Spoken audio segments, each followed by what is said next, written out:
E sobre a prisão do ministro Palocci, o Francenildo falou, a vida que segue, a vida tem que ir para frente. Ele não fica pensando, e ele não gosta muito de ser abordado e de falar, agora qualquer coisa do Palocci, todo mundo lembra de mim.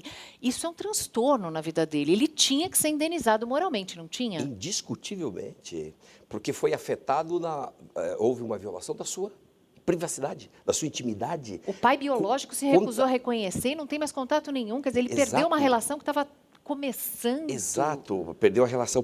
E também isso de expor tua vida íntima, sem você autorizar, claro que isso tem que ser indenizado. Agora, mostra, Mariana, de outro lado, mostra o aspecto de como que as autoridades, de um modo geral, têm exceções muito honrosas, de um modo geral, mas como desrespeita tudo, atropelam tudo. É como se lei não existisse, como se Constituição não existisse. O processo do Francenildo está com o juiz Cata Preta, Itagiba Cata Preta. Já foi, em segunda instância, determinado que a Caixa Econômica paga uma indenização para ele. Tem que pagar, claro. O que é que precisa para andar esse processo? Isso da segunda instância tem que só confirmar. Uma vez confirmado, acabou, vai ter que pagar. Não há dúvida nenhuma, isso daí tem que ser feito. Agora, essa sensação de impunidade, Mariana, a origem de tudo. As autoridades fazem o que fazem, abusam, mandam, desmandam, pela sensação de impunidade, que é uma coisa de 500 anos no Brasil. Ou seja, desde que os senhores de engenho davam lambadas nas costas dos negros, dos escravos, nunca foram punidos. E essa tradição de impunidade perdura. Agora, então, vamos falando sobre isso. Tem uma pergunta do Rodney Silva, que quer saber o que o senhor acha do lobby dos advogados contra a decisão de prender em segunda instância. Que essa decisão vai ser revista, né, no STF. Vamos lá, eu creio que revista não, ela vai ser reanalisada nesses próximos dias. Foram 7 votos contra 4 em fevereiro. Acho que o Supremo vai manter, pode um ou outro mudar de posicionamento, mas não vai mudar o placar, ou seja, vai manter isto. Porém, os advogados, é preciso compreender o que eles fazem. Eles cumprem o papel deles, de defesa de um direito.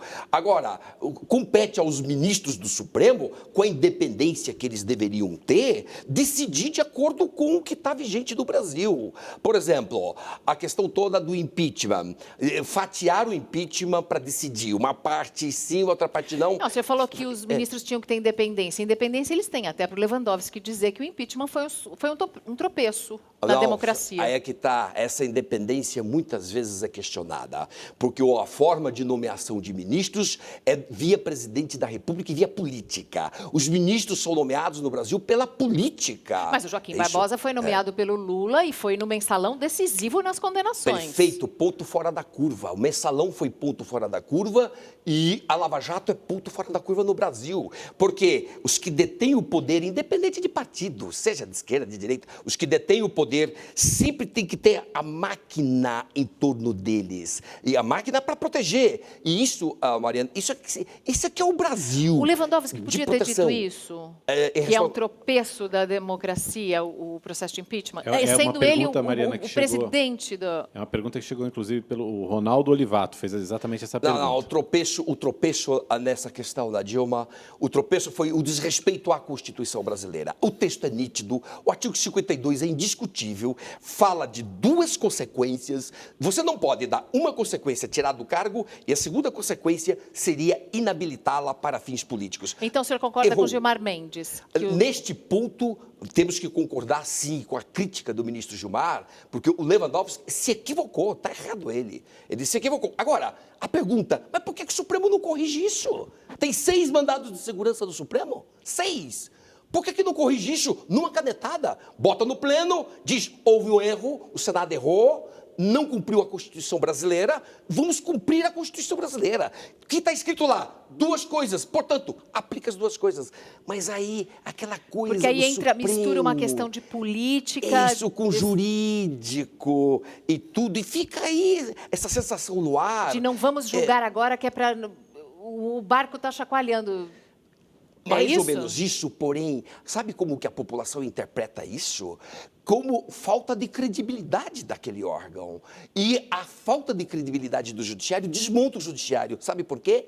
Juiz não tem um exército para mandar cumprir a sentença. No que a gente confia no juiz? Na credibilidade que ele transmite. A Carmen Lúcia transmite super credibilidade. Eu estou muito boa ministra. satisfeita com essa ministra, com todas as declarações, as entrevistas que ela dá, com a postura que ela tem. Aliás, ela tem uma declaração que ela diz: o juiz não tem que ser sério, é igual a mulher do César, ele tem que parecer sério. E ela aprendeu isso e ela mantém isso. Isso. E nós temos esperança de que a Carmen Lúcia, de fato, já mudou, hein? Já mudou. Você vê a pauta do Supremo, como ela pegou uma pauta mais social, mais olhando para a população. Na hora de cumprimentar todo mundo, você viu que ela cumprimentou? Estava do lado dela o Temer, estava do lado dela um monte de autoridade, e ela diz: eu cumprimento Sua Excelência, o povo. Então, ela tem sensibilidade. Carmen Lúcia é uma magistrada que tem sensibilidade e exercita sua independência. O que não acontece sempre dentro do Poder Judiciário brasileiro, dentro do Supremo. Né? Então, isso tudo tem que ser corrigido. Agora, daí a importância de operações como Mensalão e Lava Jato. Por que Lava Jato? Mariana, nós temos que pôr um limite nessa turma. Pô, eles vão governar o Brasil com picaretagem. Tem que ter limites. Todo picareta tem que ter limite. Não interessa o partido. Não interessa o partido. Por isso que quando a gente critica hoje o lulopetismo, agora Palocci, Manteiga foram presos, etc., nós criticamos porque fizeram coisas erradas. Nós não podemos concordar com o erro. Quando houve a prisão do Guido Mantega e que foi num hospital e que depois foi revogada, aonde foi o erro? Foi na prisão? Foi no fato de ser no hospital? Foi no fato de ter sido revogada depois? Não, do ponto de vista formal, pode prender em qualquer lugar. Revogar depois ficou muito ruim, porque deu a sensação de que não tinha motivo para decretar a prisão antes. Né? E, de fato, convenhamos... Que muitas vezes tem algumas ações que parecem midiáticas mesmo. Parecem que são para a imprensa ou para cobertura. Que tem que ter. Hoje eu entrevistei o procurador da República, que eu respeito muito, Deltan Dallagnol. Gosto muito. Isto está no meu Face. Hoje eu botei, já postei o vídeo. Fizemos várias observações. E eu mesmo, com a independência que eu tenho hoje, de jurista, professor independente, disse: Deltan, vamos dentro da lei, não precisa escândalo, nada. O Deltan Dallagnol tem aquelas 10 medidas contra a corrupção. Eu apoiei as 10 medidas contra a corrupção e várias pessoas disseram: você não sabe de nada, está apoiando um negócio. Eu falei: poxa, para mim, como leiga, estou apoiando como leiga mesmo, eu achei tão pertinentes. As 10 medidas são boas? Não, de um modo geral, sim. Eu disse isso hoje. 70% eu diria sim, mas tem 30% ali que precisa corrigir. Mas está todo mundo aberto para conversar. Você, quando escreve um texto, nós não acertamos sempre. A gente erra muito escrever. Dá para revisar. Revisa, conversa, dialoga. A Doutor Câmara Luiz dos Flávio. Deputados agora está escutando todo mundo.